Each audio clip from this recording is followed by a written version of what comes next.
When you apply sunscreen to your face in the morning, I feel proud of you.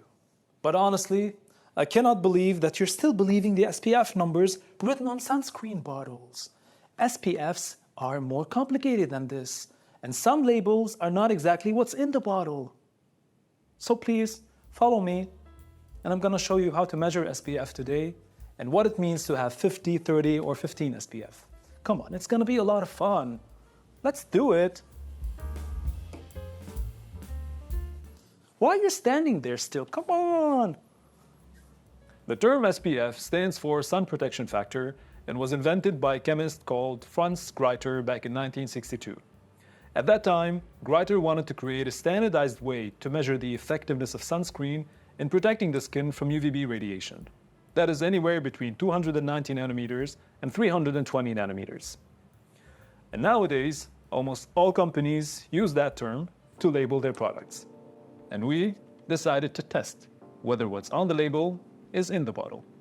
To start with, we add a small amount of the sunscreen into a glass beaker. This makes it easier for us later on to use a pipette and weigh the exact amount of sample we need. Today, I'm using a glass vial for the sample. I put it on the balance and I tare. And then I add my sunscreen sample dropwise until I reach exactly 1 gram.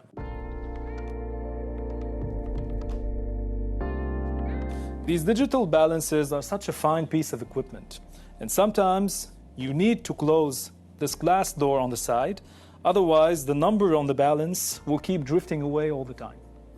And some other times, you might need to close the door of the room. I'll be back. And we had this experience before, because if you don't, this strong air circulation surrounding the balance, which you cannot see but exists, causes the number on the balance to drift away all the time, and you would never be able to read a constant value.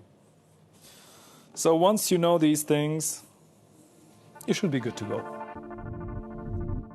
Next, I dilute my sample in ethanol and I add it to the graduated cylinder. And then, of course, I make a couple of rinses to make sure that all the sunscreen sample has been taken out of the vial and into the graduated cylinder. Then I dilute my sample all the way to 100 milliliters.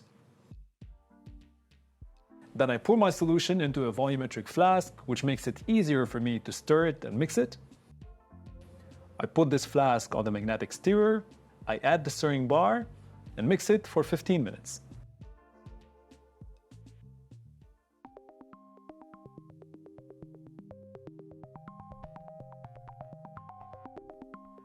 And of course, I cover the flask, otherwise ethanol will just evaporate.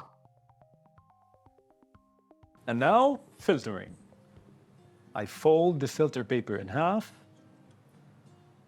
and then I fold it again to create this cone shape. Then I put the funnel, and I open that filter to create a cone shape that would fit in the funnel.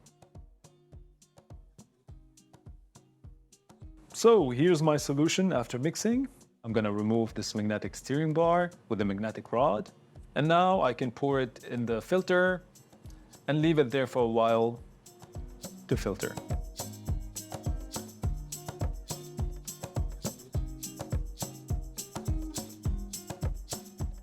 And now I'm going to extract 5 milliliters of this filtered solution and add it to my small beaker. Once our 5 milliliters of the filtered solution is in the beaker, I top it off with ethanol to reach a total of 25 milliliters. All these dilutions are just necessary because whenever you're measuring a sample with UV-vis spectrophotometry, the concentration of the sample plays a big role in terms of the scattering and the absorbance happening in the sample. When scattering and absorbance is too high, the accuracy of the measurement is low. Therefore, we have to dilute. Let's do it.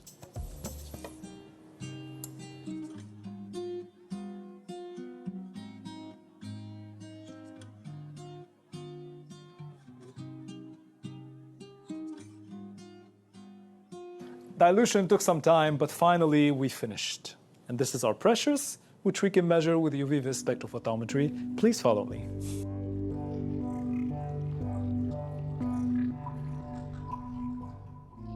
Now we're at the UV vis, and we're using 2 quartz cuvettes for the measurement. I start by adding ethanol into the first cuvette, and I use this as a reference for my measurement. Then I fill up the second cuvette with my diluted solution. I place it in the UV vis, and I can start the measurement.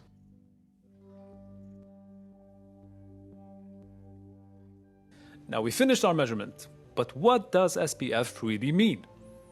Let's assume you're outdoors on a beautiful sunny day. If you have a lighter complexion, it probably takes you around 10 minutes before you slowly start feeling a sunburn. Now, if you're wearing a sunscreen with an SPF of 15, it takes you 150 minutes before you get the sunburn. Cool. Now to calculate this SPF number, we usually use the Manser mathematical equation. It looks like this, and for the calculation, we need the erythemal effect spectrum, the solar intensity spectrum, the absorbance of the sunscreen product, which is measured using UV vis, and a correction factor, which is usually 10. Now this is the result from our UV vis measurement. If we add these results to the equation, we get a single SPF number. Are you ready? 19.72. And the label says 50 plus. Shocking, I know. But hey, it's all right. Just apply some sunscreen during the day every couple of hours, and you should be good to go. Let me check. How does it look?